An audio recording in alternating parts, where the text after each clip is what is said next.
Assalamualaikum warahmatullahi wabarakatuh. Perkenalkan, nama saya Krismana Putra Fajar Ramadan dengan NIM 2240304. Di sini saya akan mempresentasikan hasil dari makalah saya, yaitu dengan judul Saluran Distribusi Fisik di Pasar Internasional.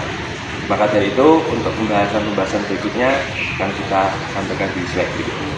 Baik, pada pembahasan kali ini kita akan membahas 4 poin, yang dimana poin tersebut ialah bagaimana konsep dan peran saluran distribusi fisik dalam perdagangan internasional.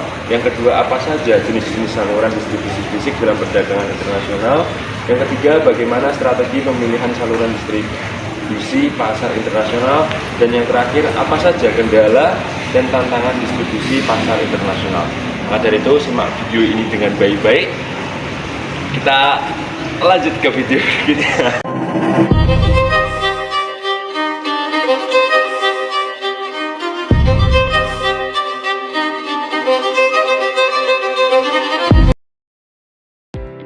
Baik, yang pertama adalah konsep dan peran saluran distribusi fisik dalam perdagangan internasional. Distribusi adalah beberapa hasil terpenting yang menentukan capaian pemasaran global, siklus hisap produk, dan meningginya kebutuhan menyeluruh akan penelitian dan pengembangan produk menuntut akses yang cepat ke pasar global di beberapa pasar nasional. Kemampuan untuk memaksimalkan jumlah pasar yang berhasil diposisikan membutuhkan akses ke sistem distribusi dan koordinasi pemasaran dan produksi. Keputusan penjualan merupakan keputusan strategis yang akibat jangka panjangnya karena melibatkan kewajiban dan biaya yang tinggi. Sedangkan saluran distribusi merupakan mata rantai yang menghubungkan produsen dan konsumen. Seperti halnya pada pemasaran domestik, proses distribusi untuk pemasaran internasional juga melibatkan semua kegiatan yang berkaitan dengan waktu, tempat, dan sebagainya. Dalam konteks perdagangan internasional, kompleksitas saluran distribusi meningkat secara signifikan karena melibatkan lintas negara, perbedaan infrastruktur transportasi, regulasi pemerintah, bea cukai, tarif, serta faktor budaya dan preferensi konsumen yang berbeda-beda. Misalnya, distribusi barang elektronik dari Jepang ke Indonesia memerlukan koordinasi antara pelabuhan, ekspedisi darat, pengiriman udara atau laut, dan penyimpanan di gudang lokal agar produk tiba tepat waktu dan dalam kondisi yang baik. Pada pembahasan yang kedua, yaitu jenis-jenis saluran distribusi fisik di pasar internasional. Yang pertama, saluran distribusi langsung. Saluran distribusi langsung memungkinkan produsen menjual produk langsung kepada konsumen tanpa perantara. Contohnya adalah perusahaan elektronik yang menjual produk melalui toko resmi mereka atau melalui platform e-commerce global, seperti website resmi atau marketplace internasional. Yang kedua, ada saluran distribusi tidak langsung.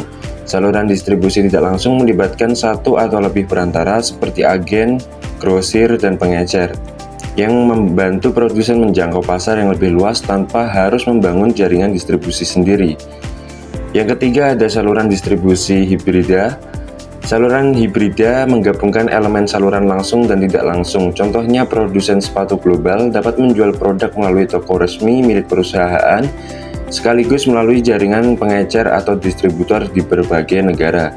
Pendekatan ini memberikan fleksibilitas untuk menjangkau berbagai segmen pasar dan menyeimbangkan antara kontrol penuh atas distribusi dan efisiensi biaya logistik. Pemilihan saluran distribusi fisik yang tepat dipengaruhi oleh berbagai faktor, di antaranya yang pertama yaitu karakteristik produk, yang kedua ada karakteristik pasar, yang ketiga ada biaya distribusi, yang keempat ada kontrol dan pengawasan, yang kelima ada regulasi dan kebijakan pemerintah, yang terakhir yaitu ada infrastruktur dan juga teknologi.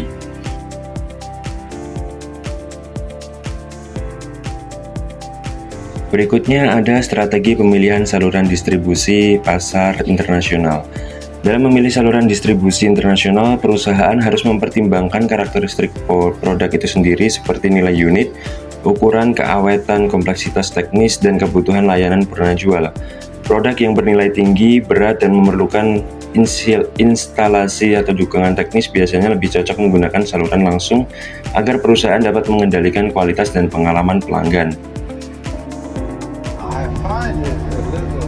Yang terakhir ada kendala dan tantangan distribusi pasar internasional. Ketika memasuki pasar internasional, akan ada beberapa kendala atau tantangan yang harus dihadapi sebuah perusahaan.